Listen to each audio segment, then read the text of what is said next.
signature of every century has been its skyline. The very ancient, the old, the medieval, the modern.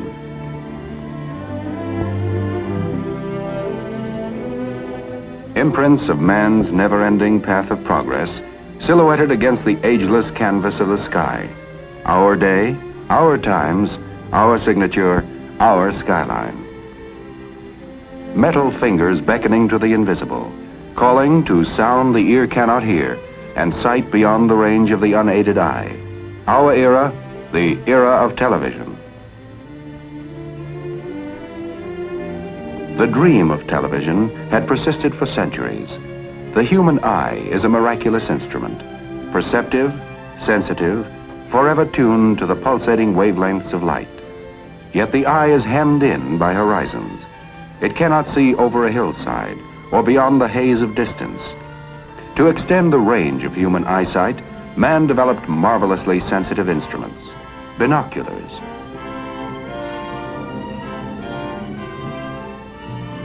Giant telescopes to probe the furthest span of space.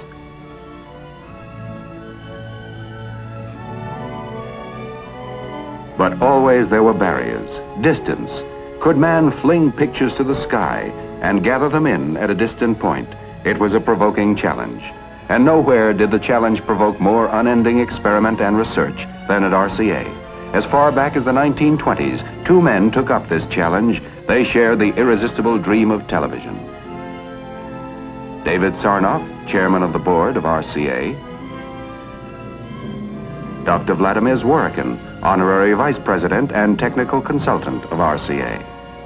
Dr. Zworykin, every now and then I like to put the calendar back and remember another important occasion when you came to my office. You were a good salesman, and I was a good dreamer. We talked about broadcasting moving images by electronics. And I remember that I asked you what it would cost to develop an all-electronic television system. Do you recall your estimate? Of course I remember. I asked something like $100,000. Your estimate missed by quite a bit. It cost RCA more than $50 million to create, develop, and introduce America's first all-electronic television system.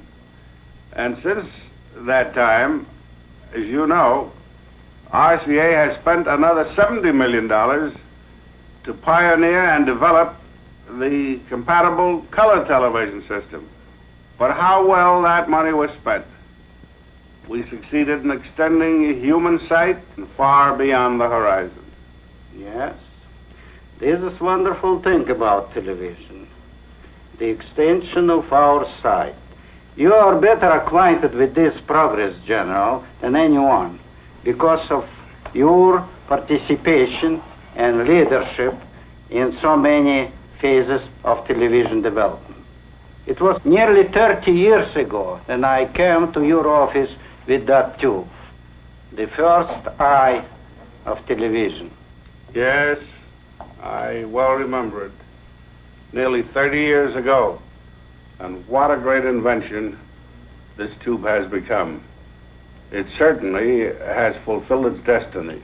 Well, General, this is the grandfather of the pickup tube. Do you want to see the newest grandchild? Well, I'm all for grandchildren. Let's have a look at it. Well, here it is.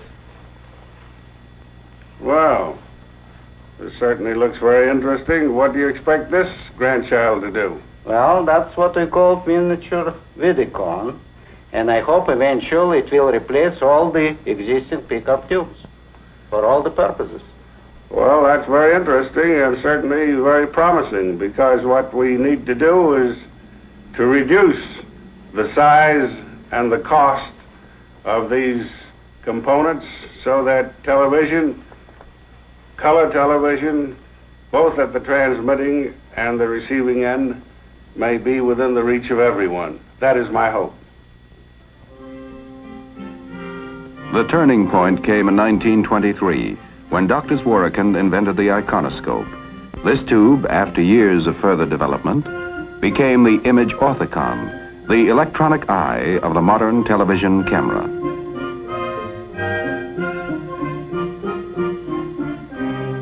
In 1929, Dr. Zworykin and his associates announced the first successful electronic kinescope, forerunner of today's television picture tube.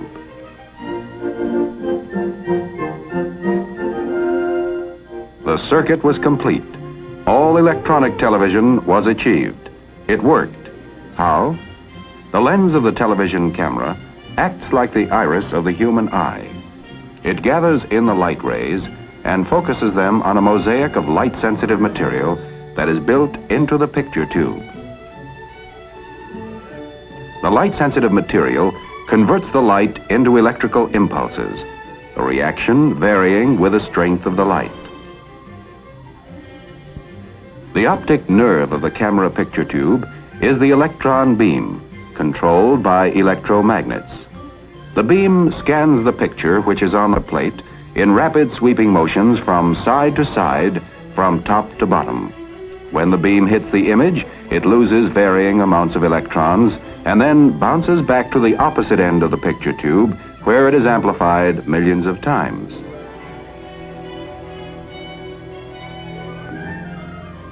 It is led off to the transmitter in the form of electric current.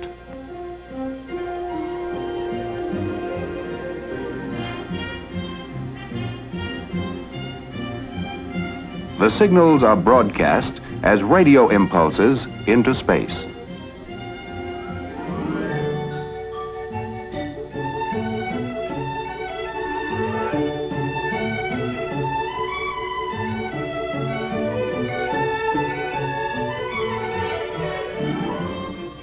Part of the receiving set is the kinescope. Here, the action is reversed. The stream of electrons, synchronized perfectly with those of the camera tube, literally paints the picture information on a chemically treated screen line by line. The glow is bright when the beam is strong, less bright when it is weak. Thus, the picture is reassembled. 1931. Atop the Empire State Building, the National Broadcasting Company, a service of RCA, erected the transmitting antenna for experimental television station W2XBS.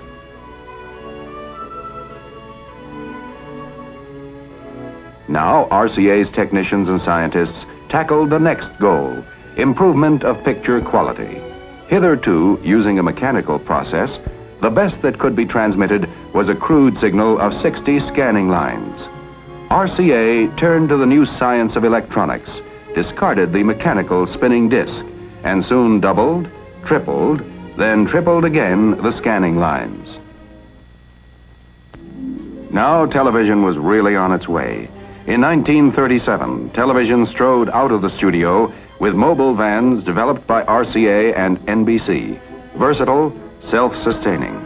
New eyes, new vision for the world. A man could sit at home, yet his eyes could scan the countryside.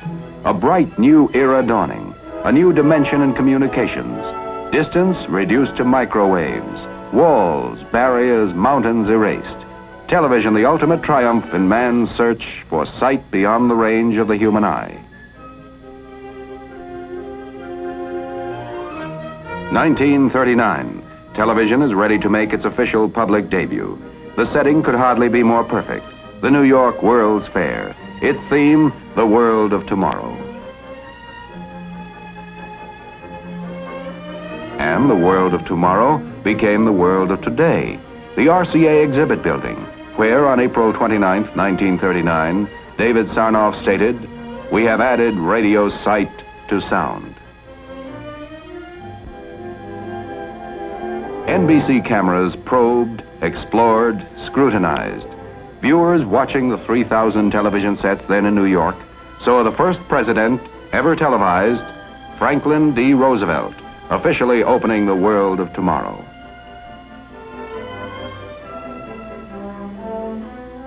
Via television, the viewers toured with the King and Queen of England through Pavilion and Midway. Day by day, television produced new adventures, new vistas, new excitement, new thrills. NBC presented the first baseball game ever televised, August 1939.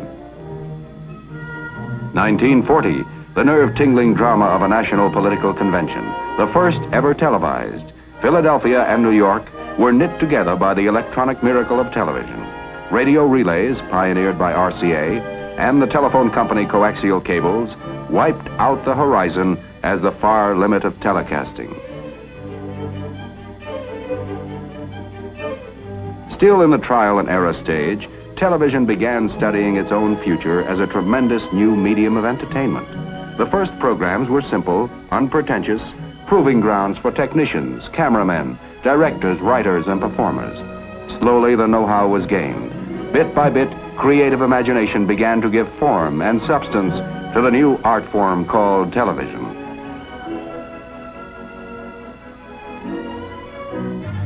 (1941), a fateful year, war, and the beginning of a 4-year blackout for commercial TV. And television enlisted for the duration. Research went forward at war tempo. At RCA's David Sarnoff Research Center, Princeton, New Jersey, 24-hour shifts explored every corner of the new world of electronics.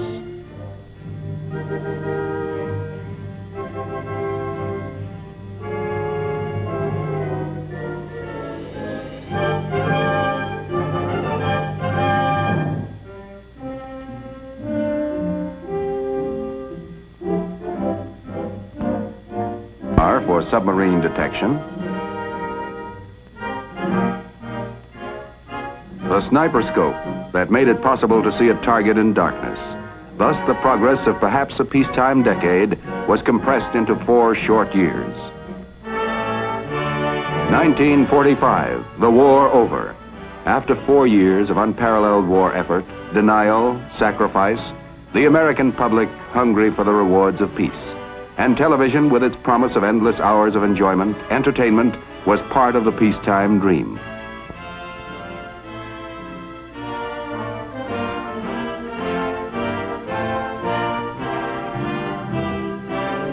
RCA, although 1949, an historic television first, a presidential inauguration. As Harry Truman took the oath, the event was a dynamic industry employing more than 1 million. Television, an unparalleled blending of science and art, invention and engineering, private incentive and public service. By television, American business has found a most effective advertising medium, and in turn, advertising has provided the resources that sustain the standards of programming and permit the never-ending research that is the heart of the television industry.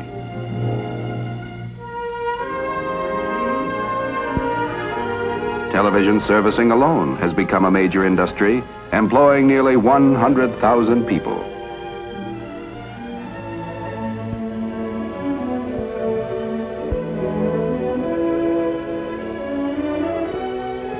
Yes, in little more than a wink of time, television has entered our homes, our lives, imprinted new silhouettes on our skyline. And all this has been just the beginning. There was still another dream to be realized. Still another dimension to be added. Black and white television had been the herald. It put millions of TV sets into our homes, built hundreds of TV stations, created an industry, an art, a public service, an exhilarating component of our American way of life.